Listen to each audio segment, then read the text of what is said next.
15,000 से अधिक किसानों ने आत्महत्याएं कर ली और ये भारतीय जनता पार्टी की सरकार सारी जगह किसानों को लूटने का काम प्रदेश में हो रहा है। बिजली चोरी के झूठे केस लगाकर किसानों को जेल में भेजा जा रहा है। आर्थिक तंगी के कारण किसान आत्महत्याएं कर रहा है। कोई उनकी शिक्षा की व्यवस्था नहीं है। स्कूल जर्जर हालत में पड़े हुए हैं। अस्पताल खराब स्थिति में है। अस्पताल है, डॉक्टर नहीं है। स्कूल है तो मास्टर नहीं है। बिजली है तो तार नहीं है। तार है तो बिजली नहीं है। अगर बात की जाए मोहन सरकार, ऐसा जिस दिन मोहन यादव जी बने, पर मैं ये देख रहा हूँ कि उनको उल्टे सीधे भाषण देने के अलावा क्षेत्र के विकास की बात करना ही नहीं जानते। जो मुझे कोई बताने वाला नहीं था कि राजनीति कैसे करना है। कई मुकदमे लगे, कई बार गिरफ्तारियां हुई, कई बार पुलिस की लाठियों से घायल हुए। कई केस आज भी मुझ पे चल रहे हैं मध्य प्रदेश में कई जिलों में।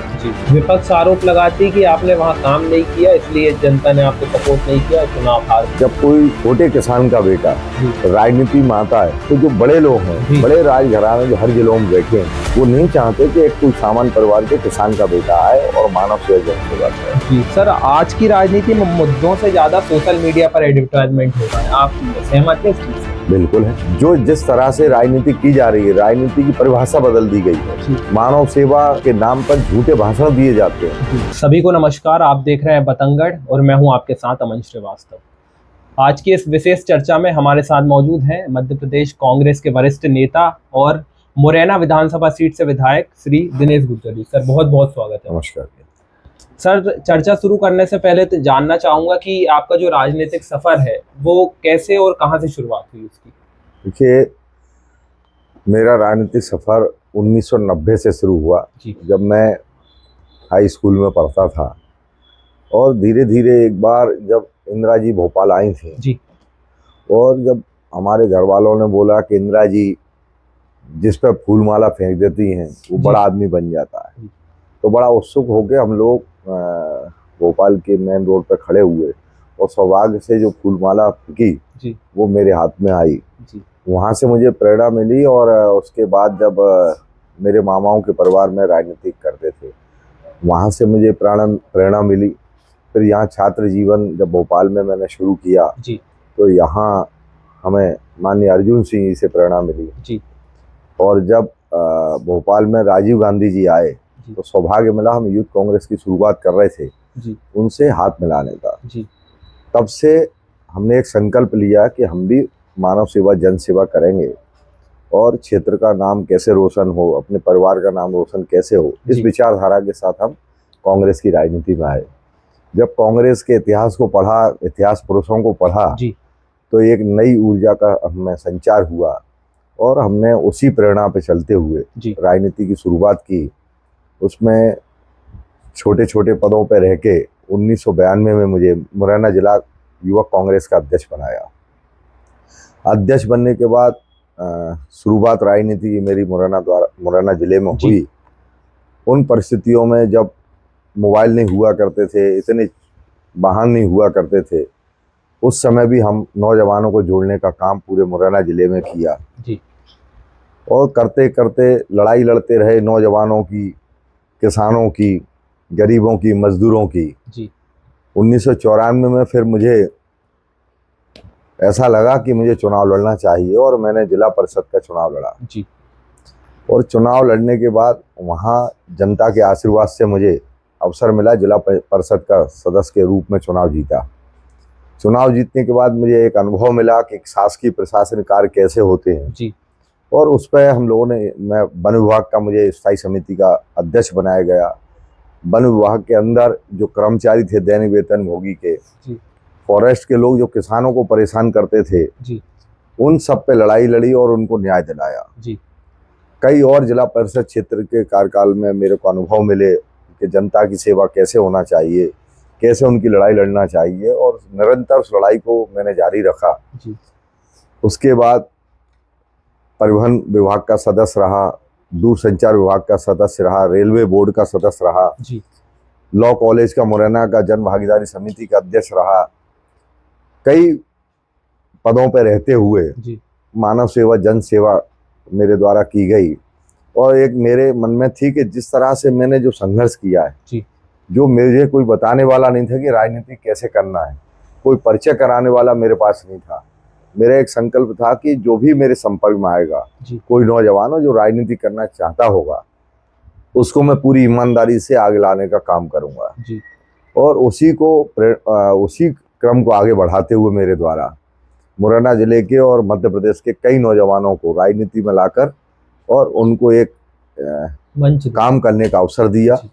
और निश्चित तौर पर मुझे गर्व है कि जो लोग को मेरे द्वारा पार्टी के लिए जोड़ा गया, पूरी ईमानदारी निष्ठा से आज भी कांग्रेस पार्टी के लिए काम कर रहे हैं। जी धीरे धीरे चलता रहा। मध्य प्रदेश युवक कांग्रेस के लिए मैंने दावेदारी की। दुर्भाग्य से मैं प्रदेश अध्यक्ष नहीं बना, पर सौभाग्य ये रहा मेरा कि संपूर्ण भारतवर्ष में जी पहली बार ऐसा हुआ कि कांग्रेस के राष्ट्रीय अध्यक्ष ने युवक कांग्रेस का प्रदेश का उपाध्यक्ष अपने कलम से बनाया। जी जब हमारा मीनाक्षी जी का नाम प्रदेश अध्यक्ष के लिए गया सोनिया जी के यहाँ, तो उन्होंने मुझे उपाध्यक्ष बनाया और मीनाक्षी जी को अध्यक्ष बनाया। मध्य प्रदेश में हम कैसे काम करें, कैसे नौजवानों की लड़ाई लड़ें, मीनाक्षी के साथ मिलकर हम लोगों ने मध्य प्रदेश में एक संगठन मजबूत खड़ा किया और लड़ाई लड़ी। इसके बाद फिर क्रम चलता रहा। राजनीति में कई संघर्ष करने पड़े, कई मुकदमे लगे, कई बार जेल जाना पड़ा, कई बार गिरफ्तारियां हुई, कई बार पुलिस की लाठियों से घायल हुए। कई केस आज भी मुझ पे चल रहे हैं मध्य प्रदेश में कई जिलों में। चलता रहा। प्रदेश कांग्रेस का सचिव बना, उसके बाद काम किया। फिर मुझे ऐसा लगा कि मुझे मध्य प्रदेश में किसानों की लड़ाई लड़ना चाहिए, क्योंकि जब भी हम कहीं भी जाते थे वहाँ एक बात मिलती थी कि भाई साहब बिजली नहीं मिल रही, खाद नहीं मिल रहा है, फसलों के दाम नहीं मिल रहे हैं। तो इन सब की एक मेरे मन में थी। तो मैंने खुद अपने प्रदेश के नेतृत्व से और राष्ट्रीय नेतृत्व से आग्रह किया कि मुझे प्रदेश कांग्रेस कमेटी में पद न देकर मुझे किसान कांग्रेस का अध्यक्ष बनाया जाए। और सारे नेताओं ने मेरी भावनाओं की कदर करते हुए जो मेरी सोच थी किसानों की लड़ाई लड़ने के लिए, उस पर सारे लोगों ने मुझे अवसर दिया। जब मैं किसान कांग्रेस का अध्यक्ष बना तो बहुत बड़ी चुनौती मध्य प्रदेश में थी कि किसान कांग्रेस संगठन को पूरी तरीके से ब्लॉक स्तर पे जाना नहीं जाता था। लोग काम करना नहीं चाहते थे किसान कांग्रेस। हमारे द्वारा हमारा एक परिवार हमने बनाया किसान कांग्रेस के माध्यम से। संपूर्ण मध्य प्रदेश के हर जिला और ब्लॉक की इकाइयों में हमने जाकर दौरे किए, लोगों से संपर्क किया। और जब हमने नौजवानों को किसान नौजवानों को ये बताया कि हमारी मंशा है कि मध्य प्रदेश में हम गरीब किसान मजदूर की लड़ाई लड़ें, तो सारे लोग जुड़े और अच्छे अच्छे लोग जुड़े। पूरे मध्य प्रदेश में एक मुझे गर्व है कि ऐसे क्रांतिकारी किसान नेता किसान कांग्रेस में मेरे साथ जुड़े, जिन्होंने पूरी ईमानदारी से, पूरे समर्पण भाव से, ना गर्मी देखी, ना पानी देखा, ना आंधी देखी, ना तूफान देखा। जब भी किसानों पर मध्य प्रदेश में संकट आया तब पूरी ताकत के साथ लड़ाई लड़ी पूरे प्रदेश में। मध्य प्रदेश में जब मुझे लगा कि यहाँ फसलों के नुकसान हुए थे 2014 में, तब मुझे लगा कि मध्य प्रदेश की सरकार, शिवराज सिंह की सरकार किसानों के साथ बेईमानी कर रही है, मुआवजा देने का काम नहीं कर रही है, किसान आत्महत्याएं कर रहे हैं कर्जे के कारण। तो संपूर्ण मध्य प्रदेश में जब 2013 का चुनाव हुआ, उसमें मैं भी चुनाव लड़ा, दुर्भाग्य से चुनाव हार गया। उसके बाद जब मैं आया और मैंने देखा कि मुआवजा नहीं मिल रहा है, किसान परेशान है, तो मेरे द्वारा संकल्प लिया कि मैं किसान के लिए किसान अधिकार यात्रा पूरे संपूर्ण मध्य प्रदेश में निकालूंगा। कई लोग मुझसे बोले कि भैया अभी बुरी तरह कांग्रेस चुनाव हारी है और आप यात्रा करेंगे, लोग मिलेंगे नहीं, फेल हो जाएगी यात्रा। मेरा संकल्प ये था कि मेरा संकल्प ये नहीं था कि भीड़ जुटाना, मेरा संकल्प था कि दुख की घड़ी में किसानों के पास जाऊं, किसानों के मुआवजे की अधिकार की लड़ाई लड़ूं। जो मृतक किसान है, जिन्होंने आत्महत्याएं आर्थिक तंगी कारण बीजेपी सरकार में की, उनसे मिलूं और उनकी लड़ाई को प्रदेश में लड़ूं। मैं जब यहाँ से निकला तो जब मैं धीरे धीरे पूरे प्रदेश में, मध्य प्रदेश की सभी विधानसभाओं में मेरे द्वारा वहाँ जाकर यात्राएं निकाली गई। कृषि उपज मंडी में तुलाई केंद्रों पर जाकर किसानों के फसलों के लिए लड़ाई लड़ी। और फिर मेरे द्वारा संगठन को एक मजबूत संगठन पूरे प्रदेश में बनाया गया, जिसमें फिर मेरे द्वारा जब मैंने देखा कि मध्य प्रदेश में 15,000 से अधिक किसानों ने आत्महत्याएं कर ली और ये भारतीय जनता पार्टी की सरकार, केंद्र और प्रदेश की सरकार गूंगी बहरी बनी हुई है और किसानों को हर वर्ष लूटने ठगने का काम प्रदेश में हो रहा है, चाहे भावांतर के माध्यम से, चाहे MSP के माध्यम से और चाहे बिजली के बिलों के माध्यम से। बीज खाद के माध्यम से सारी जगह किसानों को लूटने का काम प्रदेश में हो रहा है। फिर हमने, हमारे उस समय प्रदेश अध्यक्ष यहाँ कमलनाथ जी थे जी। उस समय हमने बात की और कमलनाथ जी ने कहा कि निश्चित तौर पे अगर किसानों की लड़ाई आपको लड़ना चाहिए, फिर मेरे द्वारा मध्य प्रदेश में फिर पूरे प्रदेश की एक किसान कलश यात्रा निकाली। हमारा ये संकल्प था कि मध्य प्रदेश में जितने भी जगह किसानों ने आत्महत्याएं की हैं जी। उन किसानों के घर की हम मट्टी लाएं और हम उनकी मदद करें, दुख की घड़ी में उनके साथ खड़े हों। किसानों को जो भाव फसलों का नहीं मिल रहा वो फसलों के दाम दिलाएं, बीज खाद बिजली समय पे दिलाएं। हमने इस बात को लेकर किसान कलश यात्रा मध्य प्रदेश में शुरू की। पूरे मध्य प्रदेश के हर ब्लॉक में जी। पूरे 45 दिवस की लगातार हमारे द्वारा यात्रा की गई। हर जिले में तुलाई केंद्रों पर, कृषि उपज मंडियों में गए, नुक्कड़ मीटिंगें की। लगभग हम पूरे मध्य प्रदेश में 17-18 लाख लोगों से मिले जी। और मिलकर जो हमारी कांग्रेस की जो नीतियां थी, जो हमारे इंदिरा गांधी जी ने हरित क्रांति लाकर किसानों को बढ़ावा दिया था, राजीव गांधी जी ने, इंदिरा गांधी ने जो बलिदान देश के लिए दिया था, भारत की आज़ादी से लेकर भारत के निर्माण में कांग्रेस का जो त्याग और बलिदान रहा, ये और हमारे देश के प्रधानमंत्री मनमोहन सिंह ने 76,000 करोड़ रुपया के लगभग किसानों को कर्जे माफ किए थे। जी बिल्कुल। जो किसानों को उस समय, जब मनमोहन सिंह सरकार थी उस समय 4500 रुपये सोयाबीन बिकता था, और जब भारतीय जनता पार्टी की सरकार बनी तब 2,000-1,800 रुपये सोयाबीन हो गया। ये कई चीज़ें ऐसी थी जो किसानों के लिए हमारी कांग्रेस की सरकार ने मध्य प्रदेश में किया। आज भारतीय जनता पार्टी ने कभी भी 1 बीघा का पट्टा किसानों को नहीं दिया।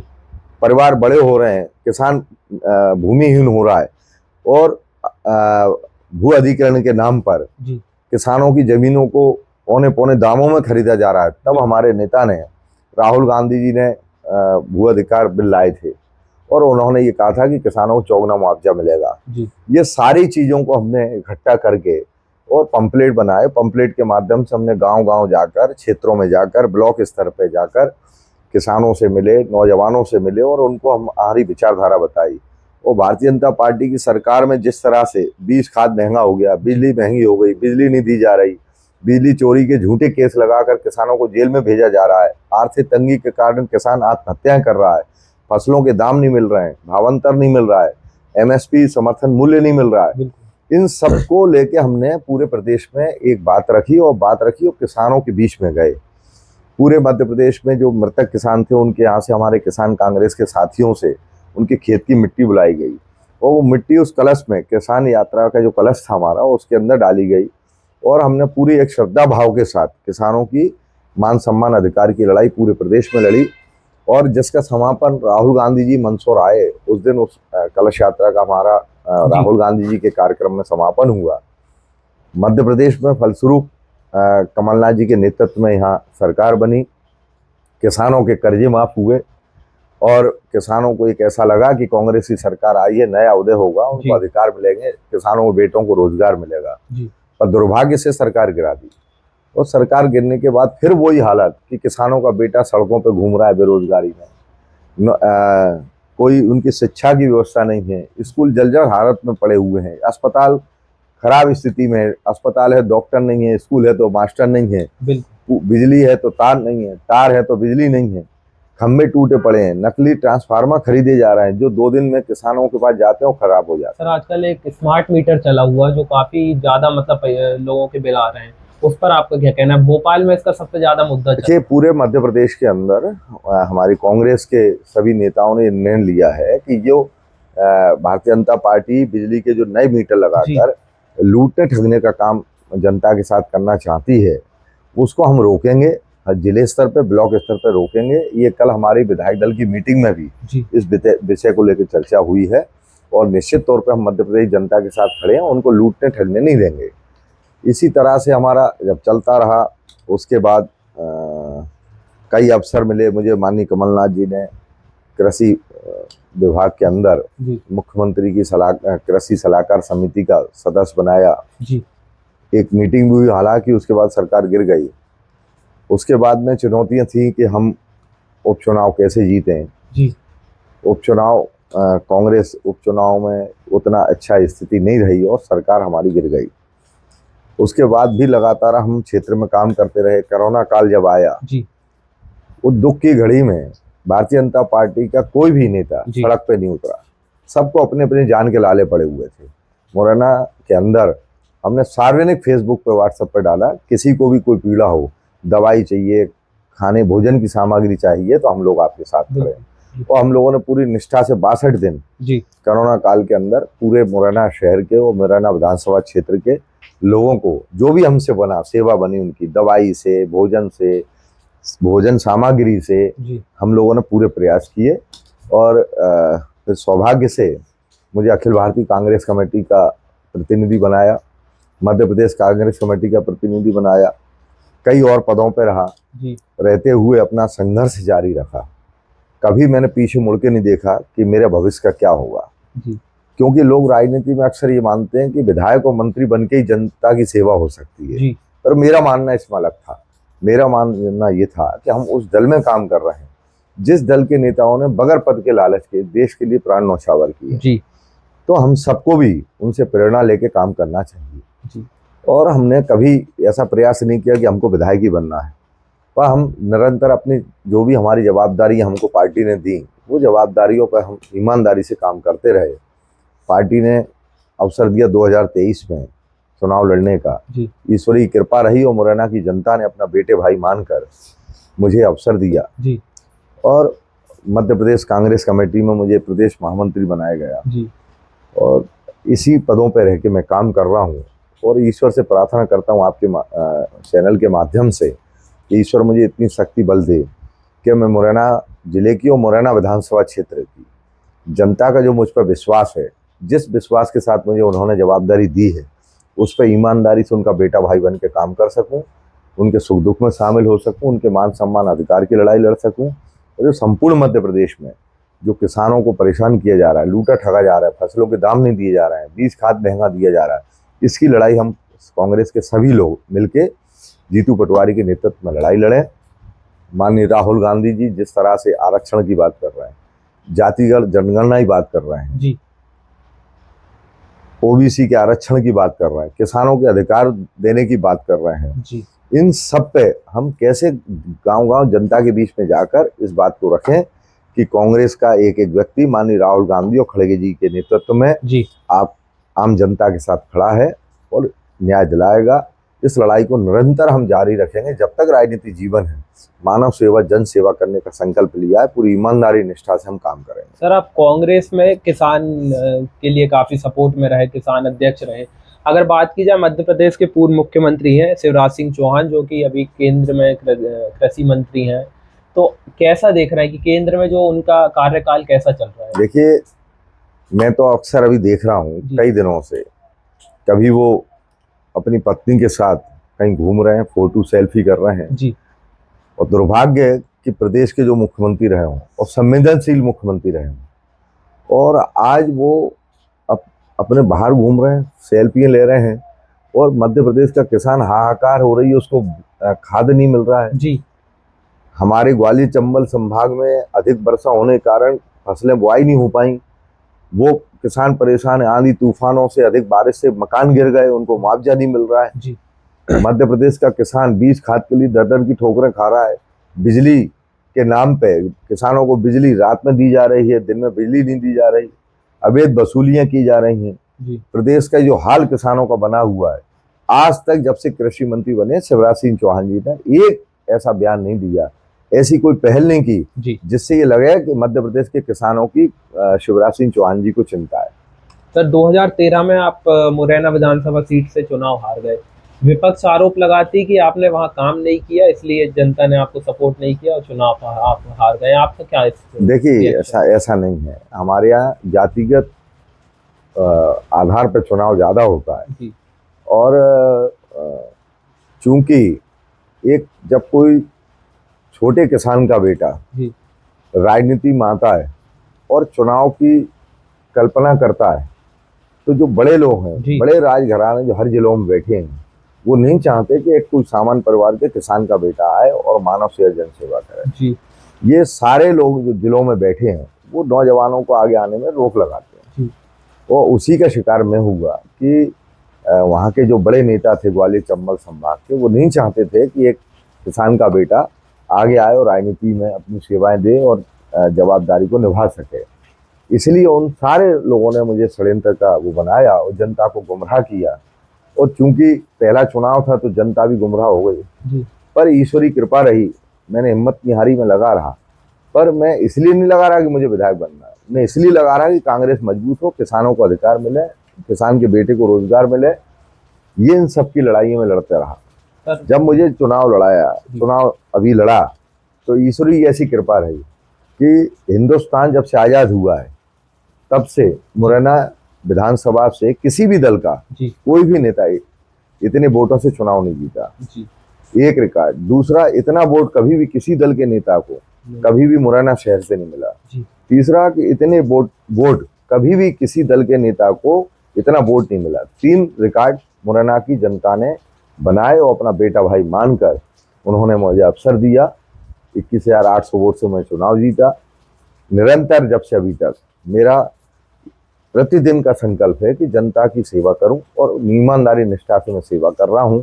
और ईश्वर से प्रार्थना कि ईश्वर, मैं मुरैना विधानसभा और मध्य प्रदेश की जनता की सेवा पूरी ईमानदारी निष्ठा से करता रहा। सर, आप विधायक, मुरैना से विधायक जब बने, उससे पहले की जो पार्टी वहाँ पे थी उसका डेवलपमेंट और आपके आने के बाद जो डेवलपमेंट हुआ है, आप कितना अंतर देखते हैं? और आपके आने के बाद क्या क्या चीज़ों का वहाँ पे विकास हुआ आपके विधानसभा क्षेत्र में? देखिए, जो हम लोग विपरीत परिस्थितियों में राजनीति कर रहे हैं, पहले के जमाने में जब किसी भी दल का विधायक होता था तो सरकार उसकी मदद करती थी। अब सरकारें ये करती हैं कि कांग्रेस के विधायक हैं, इनके काम मत करो। अधिकारियों को स्पष्ट मना किया जाता है कि कांग्रेस के विधायकों के कहने से काम ना करो। उसके बावजूद भी हम विपरीत परिस्थितियों में पूरी ईमानदारी निष्ठा से काम कर रहे हैं। कोई कमीशन खोरी नहीं कर रहे, किसी अधिकारी से चंदा वसूली नहीं कर रहे। जो हमको जनता ने आशीर्वाद दिया, जिस विश्वास से, हम उस विश्वास पर खरे उतरे हैं। मेरे द्वारा मांग की गई परिवहन मंत्री से, गडकरी जी से, कि आगरा से ग्वालियर 6 लाइन बनाया जाए, फ्लाईओवर बनाए जाए। उस पर उस मांग के दौरान उस काम को स्वीकार कर दिया। लगभग 1400 करोड़ का काम। और मुरैना के अंदर मेरा संकल्प था कि जो कीचड़ जो गांव बनी रहती है वो कैसे खत्म हो, उसके लिए प्रतिवर्ष प्रति माह प्रयास करता हूं। हर विभाग से, अपनी विकास निधि से प्रयास कर रहा हूं कि मुरैना शहर की और ग्रामीण क्षेत्र की गंदगी खत्म हो, एक स्वच्छ वातावरण में बच्चे, बूढ़े, नौजवान रहें। नौजवानों को कैसे रोजगार मिले, कैसे क्षेत्र का विकास हो। जो मुरैना के अंदर पंचायत भवन नहीं है, जिन पंचायतों में, वो पंचायत भवन बने। सामुदाय भवन नहीं है कल्चर प्रोग्राम करने के लिए, वो सामुदाय भवन बने हर पंचायत में। स्कूल विद्यालय नहीं है, वहाँ विद्यालय बने। जो कई ऐसी समस्या हैं, बिजली पानी ये समय पर नहीं मिल रहा है किसानों को, ये मिले। तो इन सब के लिए मेरे प्रयास जारी हैं और लगभग उसमें हम लोग धीरे धीरे विकास की ओर बढ़ रहे हैं। सर, एक बड़ा सवाल ये उठता है, जनता ये कहती है कि चाहे कांग्रेस हो या बीजेपी हो, विधायक जो प्रतिनिधि का जो फंड आता है जिससे विधानसभा चलती है, वो ज्यादातर विधायक अपने जेब में डाल देते हैं, विधानसभा में पैसे नहीं लगे, चाहे कांग्रेस हो चाहे बीजेपी हो। तो उस पर आपका क्या कहना है? देखिए, मेरा यही है, मेरे पास में और कुछ नहीं। मेरे पास ईश्वर ने यही दिया है, एक ईमानदारी, समर्पण और निष्ठा। इस पे मैं काम कर रहा हूँ। मेरा जो विधायक निधि है उसमें खुला खेल है, खुले दरबार में, सार्वजनिक। कोई भी व्यक्ति आता है समस्या लेके, मैं सरपंचों को बुलाकर ये कहता हूँ मैं कोई कमीशन लूंगा नहीं, अच्छा काम करना। और उस तरीके से मैं काम कर रहा हूँ। इस बात की मेरे क्षेत्र में जानकारी ले सकते हैं कि अगर मैं 1 रुपये का दागी हूँ। अगर बात की जाए मोहन सरकार की, अभी सरकार चल रही है, मोहन कैबिनेट है, कैसा डेवलपमेंट हो रहा है? देखिए, अभी तो कोई डेवलपमेंट नहीं हो रहा। लगभग 2 साल हो गए। ये दुर्भाग्य है इस मध्य प्रदेश का कि ऐसा, जिस दिन मोहन यादव जी बने, क्योंकि पिछड़े वर्ग के नाते, मैं वैसे जातिवाद पर विश्वास नहीं करता, पर पिछड़े वर्ग में भी वो भी यदुवंशी, तो हमको लगा था कि बड़े साहस से और निर्भीकता के साथ और ये संग मंग के दबाव में ना आकर कोई भेदभाव नहीं करेंगे और मध्य प्रदेश में एक स्वच्छ वातावरण के उसमें राजनीति करेंगे और मध्य प्रदेश का विकास करेंगे। पर मैं ये देख रहा हूँ कि उनको उल्टे सीधे भाषण देने के अलावा क्षेत्र के विकास की बात करना ही नहीं जानते। पूरे प्रदेश के अंदर जिस तरह से अभी आप देख रहे होंगे, दुर्भाग्य ही है कि मुख्यमंत्री बने इतने दिन हो गए, आज तक कभी किसानों पे नहीं बोले, कभी बेरोजगारी पे नहीं बोले, कभी भ्रष्टाचारी पे नहीं बोले। प्रशासन बेलगाम हुआ है, अधिकारी कर्मचारी अंकुशहीन है, तो उसके ऊपर आज तक मुख्यमंत्री का चिंतन नहीं है। सिर्फ मंच पे जाना, उल्टे सीधे भाषण देना। कभी आज तक कभी मुख्यमंत्री जी ने संवेदनशील होकर ये बोला कि मेरे मध्य प्रदेश के नौजवान जो बेरोजगार घूम रहा है उनको हम 1 वर्ष में रोजगार देंगे जी।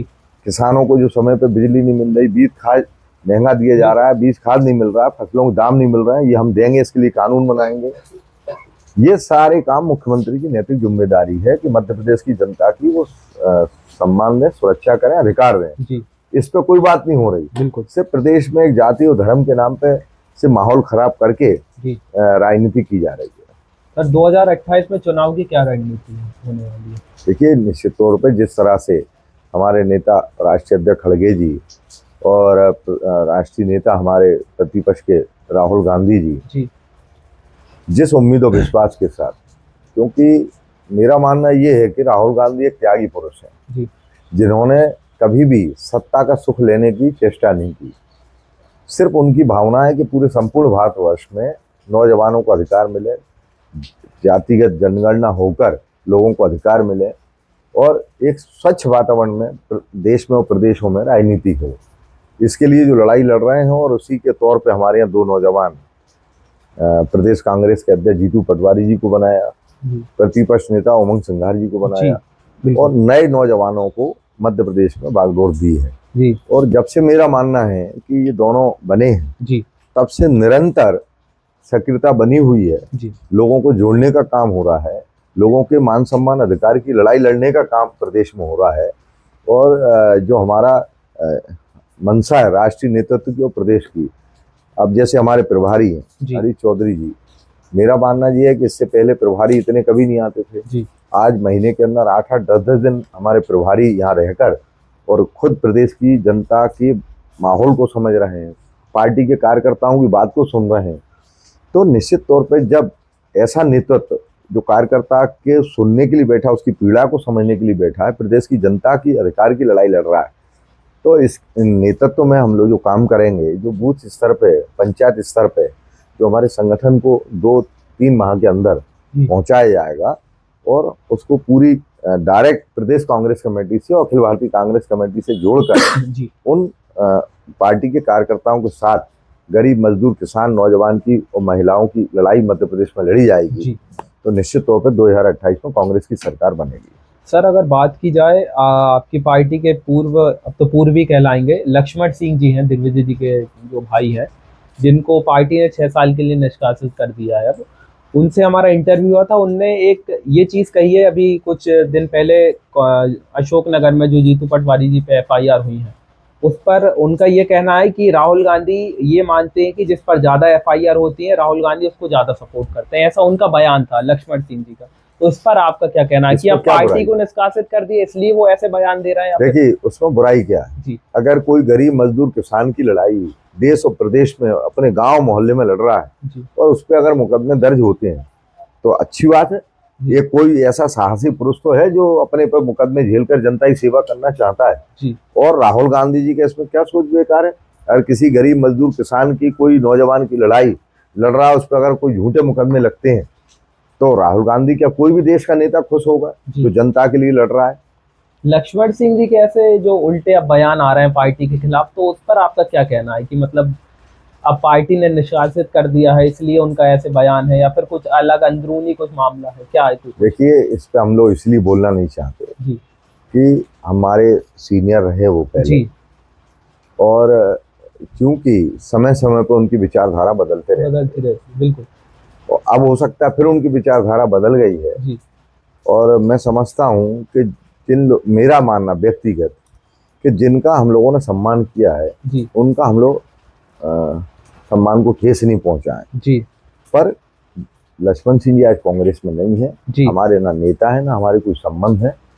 लक्ष्मण सिंह जी जो चाहे वो उनके व्यक्तिगत जीवन में उनके ऊपर है, पर कांग्रेस में उनका जो सम्मान था कांग्रेस के अंदर जो उनको पहचान मिली, जी वो मेरा मानना ये है कि अब वो इस प्रदेश की राजनीति से गुम हो जाएंगे। जी। सर अगर बात की जाए मुरैना विधानसभा सीट में जो कानून व्यवस्था है, आपके आने के बाद कितना बदलाव हुआ कानून व्यवस्था में? देखिए, जो मध्य प्रदेश में रोजगार नहीं मिल रहा, मुरैना जिले के अंदर अम्बा, पोरसा, सबलगढ़, कैलारस, जौरा, मुरैना के आसपास का एरिया, यहाँ कोई ऐसे उद्योग नहीं है, कोई व्यापार नहीं है, रोजगार के साधन नहीं है। जी इस वजह से हमारे यहाँ का नौजवान कोई बम्बई जा रहा है, कोई गोवा जा रहा है, कोई अहमदाबाद जा रहा है, पलायन कर रहा है। जी और जो कुछ नौजवान है जी जो रोजगार की तलाश में भटकता है, नहीं मिलता है, जी तो दुर्भाग्यपूर्ण वो गलत रास्ता अपना लेता है। जी आए दिन घटनाएं हो रही हैं, अपराध बढ़ रहे हैं। पुलिस के थानों में जाओ तो एफआईआर नहीं हो रही है, अगर पैसा दे दिया तो झूठी एफआईआर हो रही है, जी बिल्कुल। निर्दोष लोगों को फंसाया जा रहा है। ये पूरे मुरैना में नहीं, पूरे मध्य प्रदेश की हालत है जी कि पुलिस से कोई न्याय की उम्मीद कर ही नहीं सकता। जी। मतलब सर आपका कहना है कि जो कानून व्यवस्था है वो भी अब पार्टी द्वारा ही चलाई जा रही है? बिल्कुल बिल्कुल, भारतीय जनता पार्टी के कार्यकर्ता बन के अधिकारी, कर्मचारी, पुलिस वाले काम कर रहे हैं। जी सर, मेरे अंत में कुछ छोटे सवाल हैं एक शब्द में। अगर बात की जाए, अगर राजनीति में ना होते तो क्या होते? तो राजनीति में ना होते तो कहीं नौकरी कर रहे होते, या ठेकेदारी कर रहे होते, किसान या होते गांव तो में खेती कर रहे होते। खेती कर रहे होते। अगर बात की जाए, मध्य प्रदेश के पूर्व मुख्यमंत्री रहे हैं शिवराज सिंह चौहान, एक शब्द में क्या कहेंगे उनके लिए? एक शब्द में क्या है वो आपके लिए? एक शब्द में, अच्छा व्यक्तित्व है, जी पर उनके रहते हुए जी। इस प्रदेश में किसानों को न्याय मिल जाता तो मैं उन पर गर्व करता। आपके जीवन में सबसे कठिन निर्णय जो आपने लिया हो अभी तक? सबसे बड़ा कठिन निर्णय तो मेरा जीवन का ये है कि मैं अपने बच्चों को कभी स्कूल नहीं ले जा पाया, जी कभी बच्चों की देखरेख नहीं कर पाया, बच्चों के साथ में कभी घूम फिर नहीं पाया, बच्चों के साथ रह नहीं पाता। तो ये यही मेरा सबसे बड़ा कठिन। विधायक आप हैं तो आपको अपनी विधानसभा में भी टाइम देना पड़ता है, घर में भी देना पड़ता है, संतुलन कैसे रखते हैं दोनों के बीच? घर में देते ही नहीं, घर में नहीं देते? घर में समय देते ही नहीं। रात को 10 बजे घर पहुंचता हूँ, खाना खा के सो जाता हूँ, सुबह फिर 8-9 बजे से फिर जनता के बीच में, फिर क्षेत्र में चला जाता हूँ। जी। ऐसे अपना राजनीतिक जीवन मेरा चल रहा है। अगर बात की जाए विपक्ष का एक नेता जो आपको पसंद हो, थोड़ा बहुत पसंद हो? विपक्ष में मतलब कैसे समझा? विपक्ष जैसे आपके जो विपक्षी पार्टी है भाजपा, उसमें कोई एक नेता जो लगता हो कि भाई थोड़ा ठीक ठाक है? अच्छा, वर्तमान में या पहले? वर्तमान में भी और पहले भी। अगर देखिए, पहले अटल बिहारी वाजपेयी थे, एक अच्छे विचारक थे जी, उनको सुनने से भी एक नई ऊर्जा मिलती जी। और उस समय ये नहीं था ये बीजेपी कांग्रेस, उस समय विपक्ष और पक्ष दोनों का ये था कि हम देश का निर्माण कैसे एक करें, साथ मिलकर कैसे काम करें। जी। आज मेरी नज़रों में तो कोई भी जी भारतीय जनता पार्टी में ऐसा नेता नहीं है जिसको हम आदर्श माने जी या उससे कोई प्रेरणा लें, क्योंकि सारे लोग सिर्फ जाति और धर्म इन पर विश्वास करके भेदभाव की राजनीति कर रहे हैं।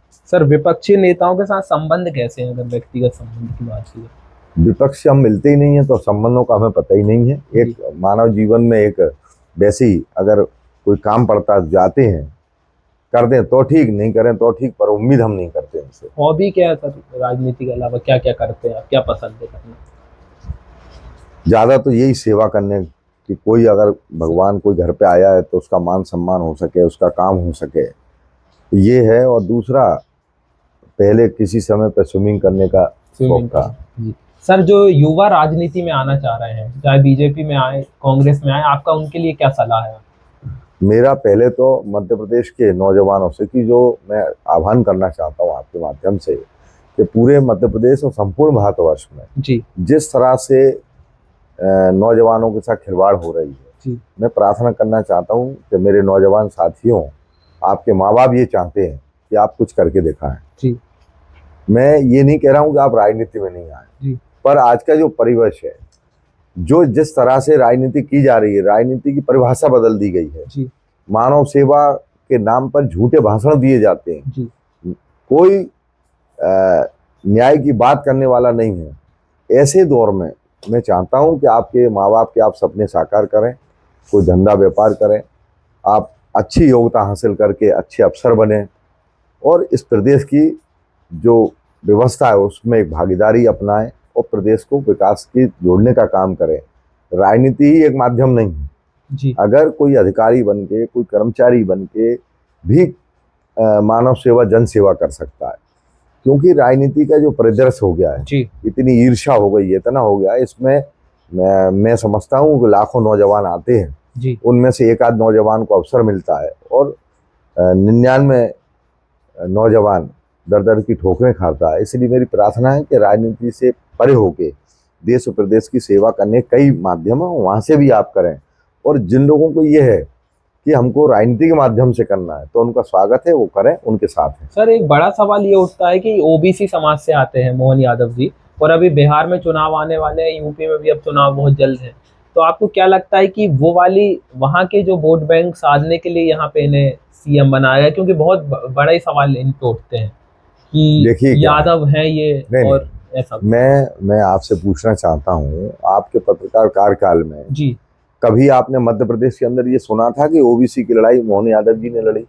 नहीं, कभी इससे पहले कहीं नाम मध्य प्रदेश जी। के किसी कोने में सुना? नहीं। तो मेरा मानना ये है कि मोहन यादव जी को इसलिए मुख्यमंत्री नहीं बनाया कि यादवों के बहुत बड़े चेहरे हैं। जी मेरा मानना ये है कि इस योग्यता पे बनाया कि अमित शाह, नरेंद्र मोदी जी की चापलूसी, चाटुकारी ये बहुत अच्छी कर सकते हैं, जी। इसलिए इनको मुख्यमंत्री बनाया। सर, आज की राजनीति में मुद्दों से ज्यादा सोशल मीडिया पर एडवर्टाइजमेंट हो रहा है, आप सहमत हैं इस चीज से? बिल्कुल है।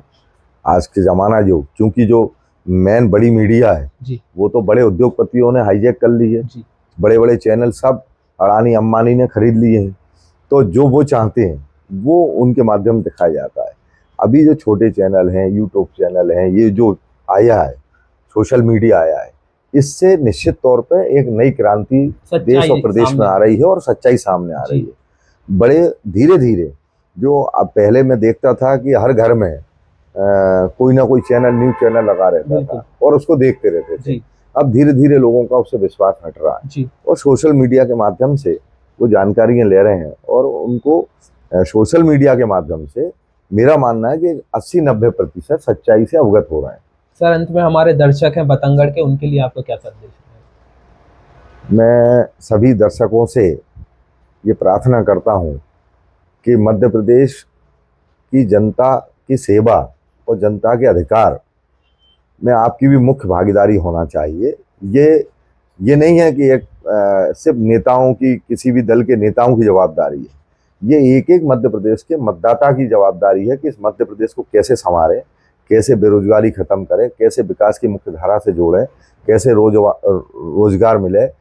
देश प्रदेश के किसी भी कोने में कोई जुल्म अत्याचार हो रहा है तो उसकी लड़ाई आप सब मिलकर लड़ें, हम सब मिलकर इस प्रदेश का विकास करें, अधिकार मान सम्मान की लड़ाई लड़ें। अब हम सब मिलकर, हम सब साथ चल के प्रदेश का विकास करें, यही मैं प्रार्थना करता हूँ। सर, ये आज की खास चर्चा में जुड़ने के लिए हमारे साथ बहुत बहुत धन्यवाद। जी, बहुत